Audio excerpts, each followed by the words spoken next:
अफगानिस्तान के बामियान घाटी में 6वीं शताब्दी में गौतम बुद्ध की 2 विशाल मूर्तियां बनाई गई जो रेशम मार्ग पर स्थित थी। यह महत्वपूर्ण बौद्ध केंद्र थी। बड़ी मूर्ति लगभग 55 मीटर यानी 180 फीट ऊंची थी, जिसे सोलिमान बुद्ध कहा जाता था, और छोटी मूर्ति 38 मीटर यानी 125 फुट ऊंची थी, जिसे समामा बुद्ध के नाम से भी जाना जाता था। यह मूर्तियां चट्टानों को तराश कर बनाई गई थी और बौद्ध धर्म के सांस्कृतिक और धार्मिक प्रभाव को दर्शाती थी। मार्च 2001 में तालिबान शासन के अधीन बामियान बुद्ध की दोनों विशाल मूर्तियों को गैर इस्लामी मानते हुए नष्ट कर दिया गया। तालिबान ने मूर्तियों को बारूद और तोपों का इस्तेमाल करके नष्ट कर दिया। उनका तर्क था कि इस्लाम मूर्ति पूजा की अनुमति नहीं देता, इसलिए इन्हें नष्ट करना आवश्यक था। इस घटना पर दुनिया भर में बहुत ही निंदा की गई, क्योंकि ये मूर्तियां न केवल धार्मिक प्रतीक थी बल्कि विश्व धरोहर का हिस्सा भी थी। नमस्कार दोस्तों, आज का टॉपिक है गौतम बुद्ध की बड़ी मूर्ति और छोटी मूर्ति के बारे में। इस टॉपिक पर मैं वीडियो पहले भी डाल चुका हूं और उस पर अच्छा खासा रिस्पॉन्स भी आया है, बट वो वीडियो पूरी नहीं थी। चलिए शुरू करते हैं। बामियान अफगानिस्तान की राजधानी काबुल से 130 किलोमीटर दूर एक ऐतिहासिक स्थल है। बामियान इसलिए प्रसिद्ध है क्योंकि यहाँ भगवान बुद्ध की 2 विशाल प्रतिमाएं हुआ करती थी। इसमें से बड़ी प्रतिमा की ऊंचाई लगभग 55 मीटर और छोटी की ऊंचाई 38 मीटर थी। दुखद बात यह है कि इस्लामिक आतंकवादियों की दूषित मानसिकता के कारण हमें इन प्रतिमाओं के बारे में भूतकाल का प्रयोग करते हुए बात करनी पड़ती है। मार्च 2001 में इस्लामिक आतंकवादी संगठन तालिबान द्वारा इन प्रतिमाओं को बारूद से उड़ा दिया गया। आज हम आपको बामियान में बुद्ध की मूर्तियों के इतिहास से लेकर आज तक की 7 बातों के बारे में बताएंगे। दोनों मूर्तियों के बीच की दूरी, ऐसा माना जाता है कि ये मूर्तियां कुषाणों द्वारा 5वीं और 6वीं शताब्दी के मध्य में बनाई गई थी। गौतम बुद्ध की इन मूर्तियों के बनाने की समय अवधि के बारे में कोई निश्चित जानकारी नहीं मिली है। एक मत के अनुसार बुद्ध की छोटी मूर्ति 507 ईस्वी में और दूसरी मूर्ति 554 ईस्वी में निर्मित की गई। तो वहीं एक जानकारी मिलती है कि छोटी मूर्ति 554 से 595 ईस्वी के बीच बनाई गई और बड़ी मूर्ति 591 से 644 ईस्वी के बीच बनाई गई। बलुआ पत्थर की ये दोनों मूर्तियां गौतम बुद्ध की खड़ी मुद्रा में बनी सबसे विशाल प्रतिमाएं थी। बड़ी प्रतिमा में गौतम बुद्ध विरोचना मुद्रा में और छोटी प्रतिमा में गौतम बुद्ध शाक्य मुनि मुद्रा में खड़े दिखते थे। तालिबान सरकार ने पहले कहा कि हम नहीं गिराएंगे, फिर कहा कि इस्लाम के खिलाफ है। 1999 में अफगानिस्तान में तालिबान की सरकार थी और उसका प्रमुख मुल्ला मोहम्मद उमर था। पहले तो मुल्ला मोहम्मद उमर ने कहा था कि तालिबान इन मूर्तियों की रक्षा करेंगे क्योंकि इन्हें देखने आने वाले पर्यटकों से अफगानिस्तान को आय होती है, पर बाद में अफगानिस्तान में मुस्लिम धर्म गुरुओं ने इन मूर्तियों को इस्लाम के खिलाफ करार दे दिया। इसके बाद मुल्ला मोहम्मद उमर के नेतृत्व वाली तालिबान सरकार ने इन मूर्तियों को नष्ट करने का आदेश जारी कर दिया।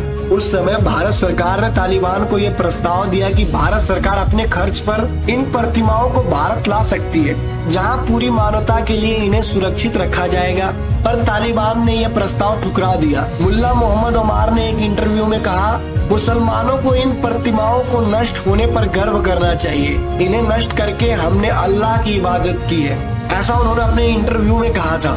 2 मार्च 2001 को तालिबान ने इन मूर्तियों को नष्ट करना शुरू कर दिया। पहले तो रॉकेट लॉन्चर से इन मूर्तियों पर लगातार प्रहार किए गए, पर मूर्तियां इतनी मजबूत थी कि नष्ट नहीं हुई। इसके बाद मूर्तियों में बने सुराखों में बारूद लगाए गए। मूर्तियों में बारूद लगाने में 3 दिन लग गए। इसके बाद पास के मस्जिद से अल्लाह अकबर का नारा लगाया गया और बारूद में विस्फोट कर दिया गया। विस्फोट से गौतम बुद्ध की छोटी मूर्ति तो काफी हद तक नष्ट हो गई, पर बड़े बुद्ध की सिर्फ टांगे ही उड़ाई जा सकी। इसके बाद हर रोज मूर्ति के बाकी बचे हिस्सों में बारूद लगाकर विस्फोट किए जाते ताकि इन्हें पूरी तरह से नष्ट किया जा सके। बुद्ध की दोनों मूर्तियों को नष्ट करने में 25 दिन लग गए। दोनों मूर्तियों को नष्ट करने के पश्चात तालिबानी जश्न मनाने लगे और 9 गायों की कुर्बानी दी गई। आपके हिसाब से क्या ये सही किया गया? आपकी क्या राय है, एक बारी कमेंट में जरूर बताएं। पहले भी हो चुका था मूर्तियों पर हमला। तालिबान से पहले इतिहास में कई कट्टर मुसलमान राजाओं ने बामियान में बुद्ध की मूर्ति को नष्ट करने की कोशिश की थी। 1221 ईस्वी में चंगेज खान ने इन मूर्तियों को नष्ट करने की कोशिश की, पर वह असफल रहा। औरंगजेब ने भारी तोप खाने से इन मूर्तियों पर हमले करवाए, पर पूरी तरह से नष्ट नहीं कर सका। इसके बाद 18वीं सदी में नादिर शाह और अहमद शाह अब्दाली ने भी इन मूर्तियों को काफी नुकसान पहुंचाया। ये सभी तथाकथित बादशाह मूर्तियों के निचले हिस्से को ही नुकसान पहुंचा सके, पूरी तरह से कोई भी नष्ट नहीं कर पाया इन मूर्तियों को। और इस्लाम में बूत शब्द का मतलब होता है बुद्ध का अपभ्रंश। राष्ट्रीय कवि रामधारी सिंह दिनकर अपनी बहुचर्चित पुस्तक संस्कृत के 4 अध्याय में लिखते हैं कि इस्लाम में बूत परस्ती यानी मूर्ति पूजा का विरोध है और बूत शब्द बुद्ध से ही बना है। इस्लाम के जन्म से बहुत पहले बौद्ध धर्म अरब में पहुंच चुका था और जगह जगह बुद्ध की मूर्ति पूजा हो रही थी। यही नहीं, हिंदू देवी देवताओं की भी पूजा की जाती थी उस टाइम पर, परंतु इस्लाम में ये सब हराम है। इसलिए जब मुसलमानों ने भारत पर हमला किया तो बौद्ध मठ, बौद्ध शिक्षा केंद्र और हिंदू मंदिर ही पहले पहल उनके निशाने पर आए। गौतम बुद्ध के टूटे टुकड़े जोड़कर बन रही है मूर्ति। जर्मनी के यूनिवर्सिटी के प्रोफेसर एरविन एमलिंग इस मूर्ति को फिर से बना रहे हैं। वह दोनों मूर्तियों के 500 टुकड़ों की पहचान कर चुके हैं। वह बिना नया पत्थर लगाए इन टुकड़ों से ही इसे बनाने का प्रयास कर रहे हैं। यूनेस्को भी उनकी मदद कर रहा है और इसकी सिर्फ एक दिन के लिए 3D में फिर से बनाई गई थी मूर्ति।